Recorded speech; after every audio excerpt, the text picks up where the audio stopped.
Well, yes, indeed, we're tracking current events, and Akande is here as a former presidential aide and also the presenter of Channels Television's Inside Sources. What a morning we've had. I mean, first was an accident along Kara Bridge, which prevented Ayo from getting into the studio. We understand that 3 people lost their lives in that accident, multiple accidents we've seen. Almost every week now, we're reporting accidents. Last week, it was in Niger State where a tanker, fell down and people were scooping fuel and died as a result of it. And, issues of safety constantly come into the fore. But right now, we're taking a look at this review. The Attorney General did promise us a review of the President's clemency list. And we understand, even though right now I'm a little conflicted as to how many people are really on that list. Some papers are saying 175 to 86. Some are saying the list has been reduced to 35. I don't know what you have heard or what you can confirm, but I mean, that's something that we really need to, work on confirming how many people indeed now enjoy the presidential pardon. I think that needs to be clarified. But from where you sit, this is a major U-turn, some people will say, and even more significantly has been the fact that that office or that panel that sits over it and makes the recommendation to the president has now been moved from the office of the special Minister of Special Duties to that of the Ministry of Justice and the office of the Attorney General, which some people say is really significant. So all of this time, have we laid the blame at the wrong footstep? Well, I don't think we have, because ultimately the buck stops at the president's desk. And I think it is from the president's statement also that we have now found out that the prerogative of Mercy Committee was, domiciled in the Ministry of Special Duties or under the Ministry of Special Duties, when most of us we imagine that ought to be something that the chief law officer of the country ought to manage. So is the president that we are going to have to hold accountable. Certainly, but a lot of people, were very disappointed initially with the Attorney General. I mean, people felt that this should have cost him his job, etc., etc. But with this clarification, doesn't it also say that perhaps, not knowing what exactly had, that this was not under his purview, so to speak, we had laid the blame at the foot of the wrong person? Well, those who called out the Attorney General, Prince Fagbemi, and the President, they had basis to do that, because it's the President's call. And people just imagine that this would have fallen on the laps of his Attorney General. Now, it turns out, from what we know, that the Attorney General had actually made some critical observations. And I think his ability to come out after the Council of State to be the one to say that, look, we are reviewing the breaks. Yeah. It's a credit even in what seemed to be a very complicated situation. So, yeah, I mean, I give him the credit for coming out to say that, look, don't worry, we are reviewing this. And that suggests that, in fact, he had raised some critical observations before now. Now, what must worry all of us in this matter are 2 things. Number one, how is it possible that we have a constitution that says that this kind of prerogative of mercy, which is entirely the president's discretion, but there has to be a consultation in the Council of State?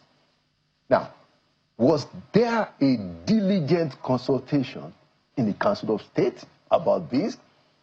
Did those former Chief Justices of the Federation and former presidents, at least 2 of them, and all the other important members of the Council of State, did they have a diligent presentation of this list before it came out? Because the way the whole thing has been portrayed doesn't suggest to us that the Council of State is a serious affair. And we must say it.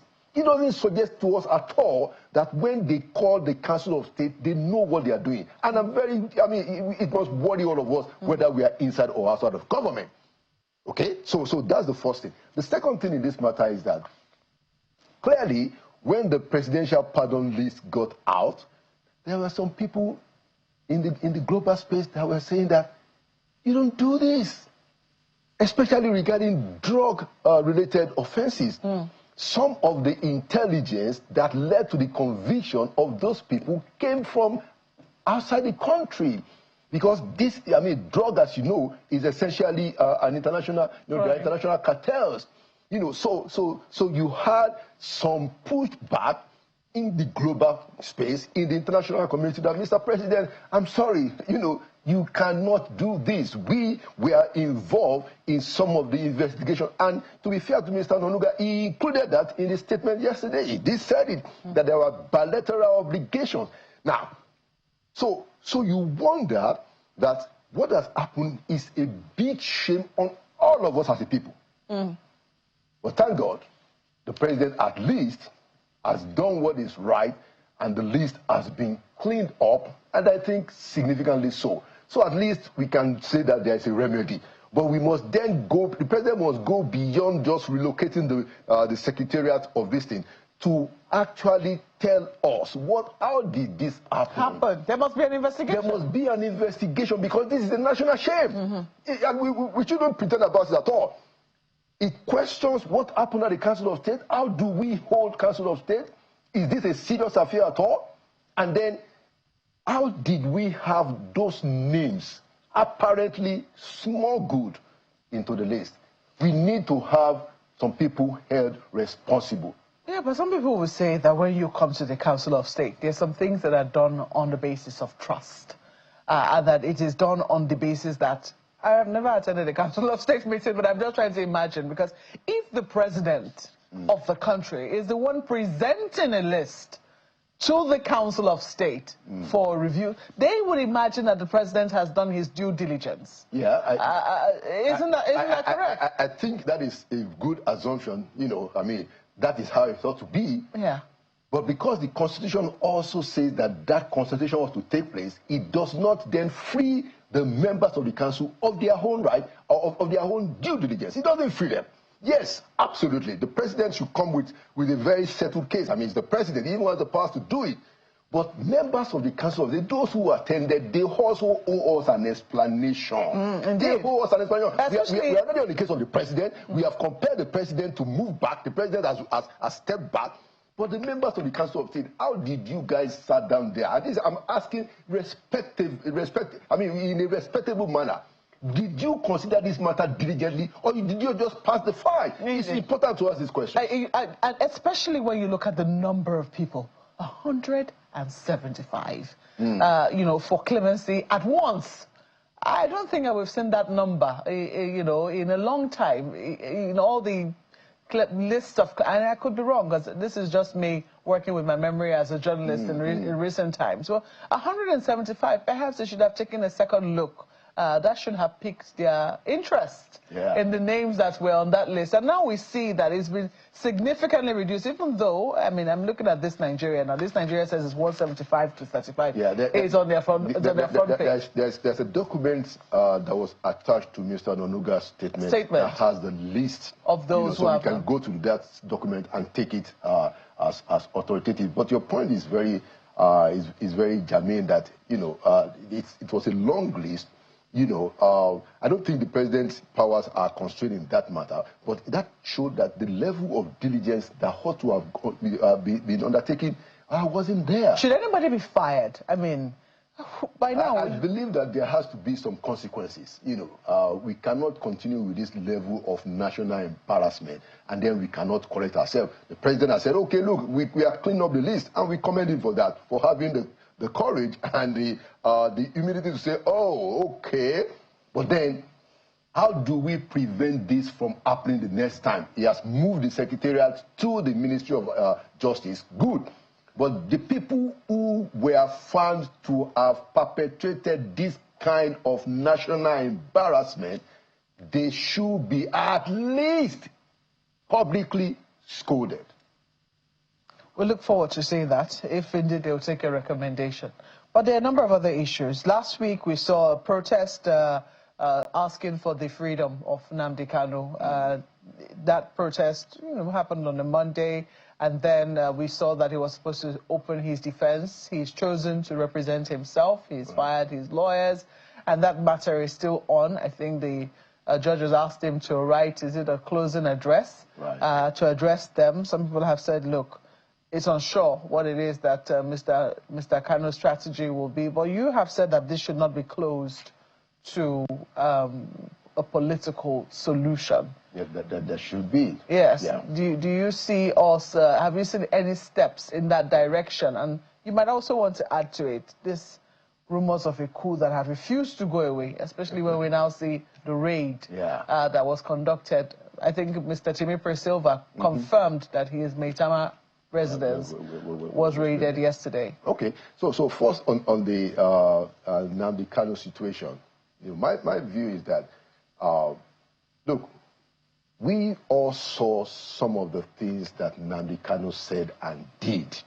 So clearly, to put it as reasonably as possible and as objectively as possible, Nnamdi Kanu has a case to answer for some of his seemingly ignoble deeds and words. Clearly, he has a case to answer.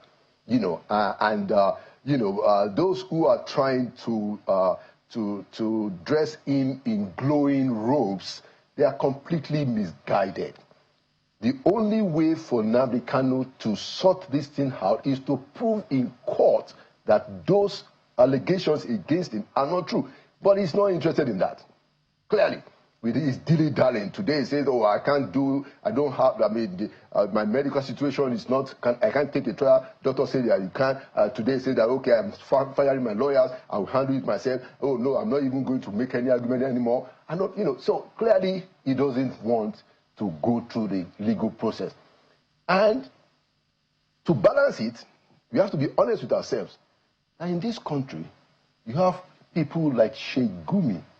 You have governors in this country cavorting with terrorists. You have terrorists holding meetings where they are saying publicly that they are dealing with soldiers because the military have been going after them and they have increased their own attack. So, if Nnamdi Kanu is behaving this way, it's not the first time. It's the same way that the terrorists are behaving. In his own case, they had power to get him, but there are many terrorists out there that we can't even bring in. Some of them are even operating openly. But the law doesn't operate like that. You cannot say, oh, what about other people? Why did you catch me? It's called social justice. It's called social justice because we see all these things. We see a situation where we have government agencies and government leaders cavorting with terrorists, negotiating with them. So to your point, very quickly. So my point is that you can't completely say that Nnamdi Kanu doesn't have a basis for seeking or desiring to have a political solution. So I mean, it's reasonable to say that, look, can we solve this thing? This is one nation. Are we going to treat everybody through prosecution, or are we going to find a way to have compromise? That's one. So on the issue of the coup, I mean, what I wish, and aside by the way, what I wish Mr. Timipre Silva should clarify to us is what happened to the money that was released for the refurbishment of the refineries. Mr. Silva should tell the nation that when he was Minister of State for Petroleum Resources, significant resources were approved for the refineries to be fixed. It didn't happen. That is what I think Mr. Silva should come and tell us. But you are right. Now he has come out to say that soldiers came to his house, raided his house, and he has denied any involvement, which goes to the fact that it's no use for the defense authorities anymore to deny what is going on. You are arresting people. You are arresting at least one brigadier general. Some these say 16, 20. You are even now going after civilians. How long are you going to be able to continue to deny what it seems to be very clear to us that some rumbling took place? I think it is best to build trust with the Nigerian people and tell us exactly what is going on. Because now Timipre has said soldiers invaded his house because they think that he was connected. There is even a report that the managing director of NDDC is under probe for similar stuff. So why are we not just confronting the reality and telling Nigerian people exactly what has happened? On the note of that rhetorical question, we have to say thank you to you for coming on Sunrise Daily this morning. Mr. Laolu Akande is a former presidential aide and also the presenter of Channels Television's Inside Sources, which you can catch tomorrow and Sunday.